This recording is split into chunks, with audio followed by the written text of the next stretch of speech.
আজকে বানাবো ম্যাগি। যেহেতু আজকে বৃহস্পতিবার, তাই এর মধ্যে আমি কোনো প্রকারের ডিম দেব না। ম্যাগি বানানোর জন্য সাধারণত আমার মেয়ে পছন্দ করে শুধুমাত্র জলে সেদ্ধ ম্যাগি। ও ভালোও করে। আমি একটু জল বেশি দিয়ে ফেলি বলে আমায় বলে, মা তুমি জল বেশি দাও, ম্যাগিটা আমি নিজেই বানিয়ে খাবো।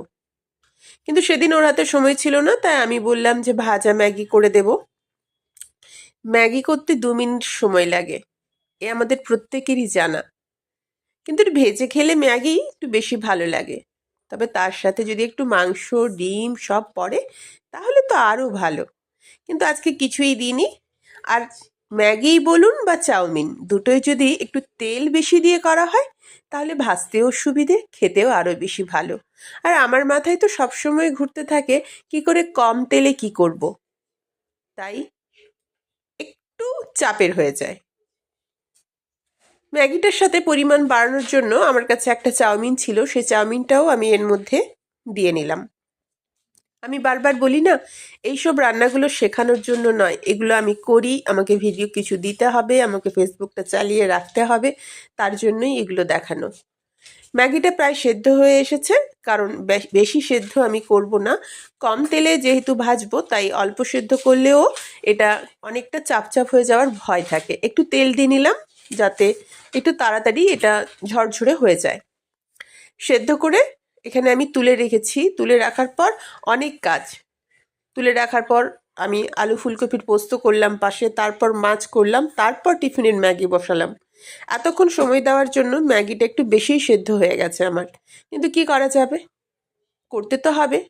আলুটা কুচি করেছি, আলুটা কুচি করে আমি আলুটাকে এখানে আগে ভেজে নেব। যেহেতু চাউমিন বা ম্যাগিতে আলু না দিলেও চলে, পরিমাণ বাড়ানোর জন্যই আলুটা দিয়েছি, তাই আলুটা সরু সরু করে কেটেছি যাতে তাড়াতাড়ি করে ভাজা হয়। আলুটা ধুয়ে তেল গরম করে তার মধ্যে আলু দিয়ে নিলাম। এবার আলুটাকে আমি বেশ খানিকক্ষণ ভালো করে ভেজে নেব। মাঝে কয়েকবার ঢাকাটাও দিয়ে নেব। অন্যদিকে যে রান্না বসিয়েছিলাম আমি, তাতে চলে গেলাম, গিয়ে ওই দিকের কাজটাও কিছুটা এগোচ্ছি। আলুটার এদিকে আর কোনো কিছুই করিনি, তাই কিছুক্ষণ বেশ কড়াইতে শুধু শুধু একা একাই পড়ে থাকলো আমার হাতের ছোঁয়া না খেয়েই। হাতের ছোঁয়া না, আমার হাতের খুন্তির ছোঁয়া না খেয়েই। এবার দেখতেই পাচ্ছেন, একটু নাড়ানাড়ি করে দেওয়ার পরে আমি এর মধ্যে দেব বেশ কিছুটা সবজি। শীতকাল মানেই ম্যাগি বলুন বা চাউমিন, সমস্ত সবজির যেন তার মধ্যে বাহার। দিয়ে নিলাম আমি বিনস, ছোট পেঁয়াজ। ছোট পেঁয়াজ বলতে গাছ শুদ্ধ যে পেঁয়াজগুলো পাওয়া যায়, তার পেঁয়াজগুলোই, নরম পেঁয়াজগুলো। আর ফুলকপি দিলাম, গাজর দিলাম। এবার একটা দুটো বড় পেঁয়াজ কুচি করে ওর মধ্যে দিয়ে নিলাম। এই সমস্ত সবজিটাকে ভালো করে ভেজে নেওয়ার পালা। এবার একটুক্ষণ অপেক্ষা করব, এটা যতক্ষণ না ভাজা হচ্ছে। ম্যাগিটা তো সেদ্ধ করাই আছে। আমি ভীষণ তড়বড় করছি, কারণ 8টা 21 প্রায় বেজে গেছে। কি করে আমাকে রেডি হয়ে বেরোতে হবে, এটা কি করে শেষ করব, কোনো কিছুই যেন আমি আর খুঁজে পাচ্ছি না।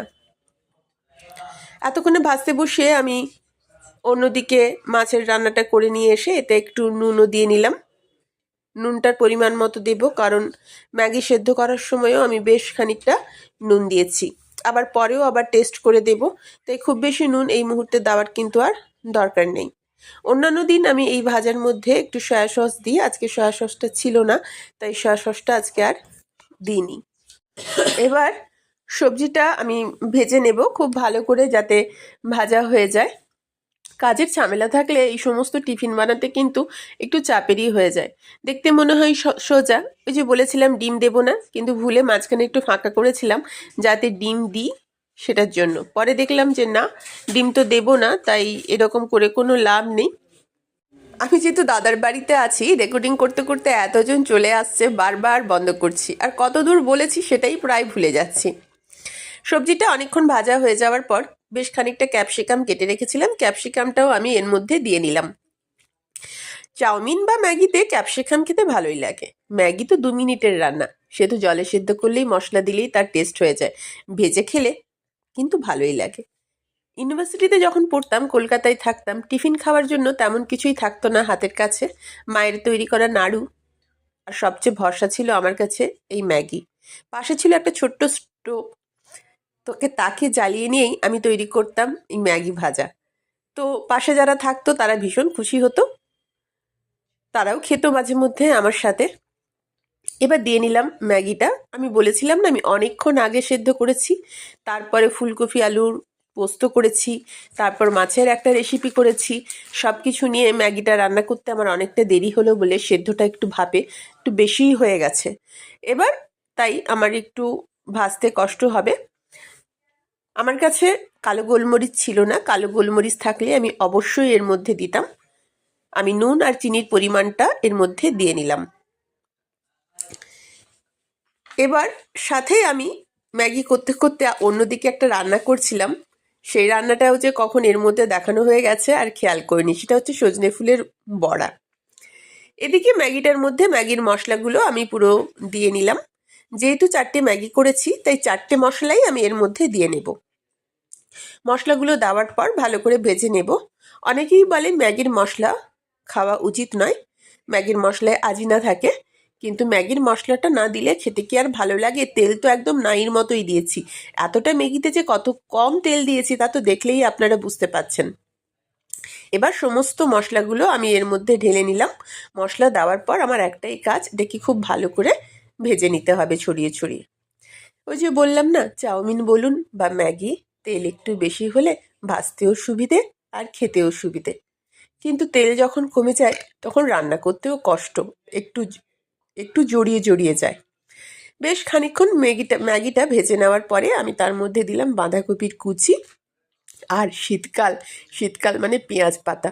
পেঁয়াজ পাতা না দিলে ম্যাগি চাউমিন তো জমবেই না, তাই দিয়ে নিলাম পেঁয়াজ পাতা আর বাঁধাকপি। এবার এটাকে আমি আবারও ভালো করে ভেজে নেব। ম্যাগিটা আমার পুরো রান্না হয়ে গেছে। আজকে কোনো প্রকার সসের ব্যবহার করিনি।